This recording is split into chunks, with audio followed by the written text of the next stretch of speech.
লেবাননের সশস্ত্র প্রতিরোধ আন্দোলন হিজবুল্লাহ যোদ্ধারা দক্ষিণ লেবাননের শহর ও গ্রামে জায়নবাদীদের গণহত্যামূলক হামলার প্রতিশোধ হিসেবে দখলকৃত অঞ্চলের উত্তর অংশে ইসরায়েলি সামরিক অবস্থান লক্ষ্য করে একের পর এক তাদের সফল অভিযান চালিয়ে যাচ্ছে।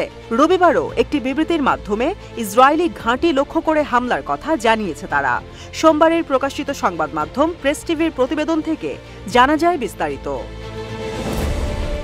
মুক্তিকামী সাহসী প্রতিরোধ আন্দোলন হিজবুল্লাহ রবিবার এক বিবৃতিতে ঘোষণা করেছে যে তাদের যোদ্ধারা কামিকাজি ড্রোনের একটি স্কোয়াড্রন দিয়ে আইলাট সামরিক ঘাঁটিতে ইসরায়েলি সামরিক বাহিনীর ব্রিগেড 91-এর সদর দপ্তরে হামলা করেছে।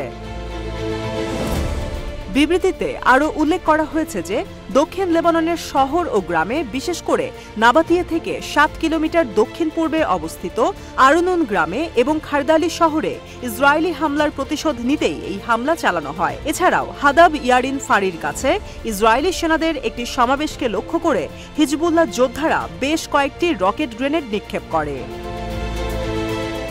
শুধু তাই নয়, হিজবুল্লাহর সাহসী যোদ্ধারা অধিকৃত লেবাননের কাফার সুবা পাহাড়ে ইসরায়েলি রুয়াইসাত আল আলম ঘাঁটিতে একটি ভারী ক্যালিবার বুরকান ভলক্যানো ক্ষেপণাস্ত্র নিক্ষেপ করে, যার ফলে ওই স্থানে মোতায়েন করা সেনাদের মধ্যে ব্যাপক হতাহতের ঘটনা ঘটেছে।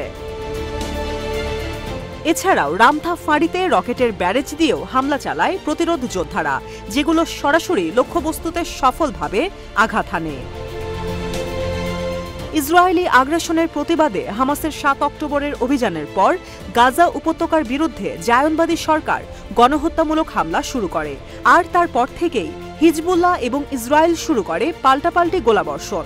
গাজায় হানাদার বাহিনীর রক্তক্ষয়ী হামলায় এ পর্যন্ত 38,584 জন ফিলিস্তিনি নিহত হয়েছে, যাদের অধিকাংশই নারী ও শিশু, এবং আহত হয়েছে অন্তত 88,881 জন। Hezbollah deputy secretary general Sheikh Naim Qassem বলেছেন, লেবাননের প্রতিরোধ আন্দোলনের যোদ্ধারা তাদের ফিলিস্তিনি ভাইদের সমর্থনে দখলদারিত্বের আগ্রাসন মোকাবেলা করতে বদ্ধপরিকর। এর আগে 2000 এবং 2006 সালে লেবাননের বিরুদ্ধে দুটি ইসরায়েলি যুদ্ধ সংঘটিত হয়। সেই যুদ্ধগুলোতে হিজবুল্লাহর শক্তিশালী প্রতিরোধের মুখে পিছু হটতে বাধ্য হয়েছিল ইসরায়েলি বাহিনী। ইরান সমর্থিত হিজবুল্লাহ এবং ইসরায়েলের মধ্যে সংঘাত কয়েক মাস ধরেই ধীরে ধীরে তীব্রতর হয়ে উঠেছে, যা একটি পূর্ণমাত্রায় যুদ্ধের আশঙ্কা বাড়াচ্ছে। দখলদার শাসক বাহিনী এবং প্রতিরোধ আন্দোলন উভয় পক্ষই বলছে যে তারা এই যুদ্ধ এড়াতে চায়, অথচ বর্বর জায়নবাদী সরকার তাদের অতর্কিত হামলা চালিয়েই যাচ্ছে। আর তার প্রতিক্রিয়া হিসেবে হিজবুল্লাহ একের পর এক ইসরায়েলিদের গুরুত্বপূর্ণ সামরিক স্থাপনা এবং গুপ্তচরবৃত্তির সরঞ্জামগুলোকে লক্ষ্য করে তাদের হামলা অব্যাহত রেখেছে।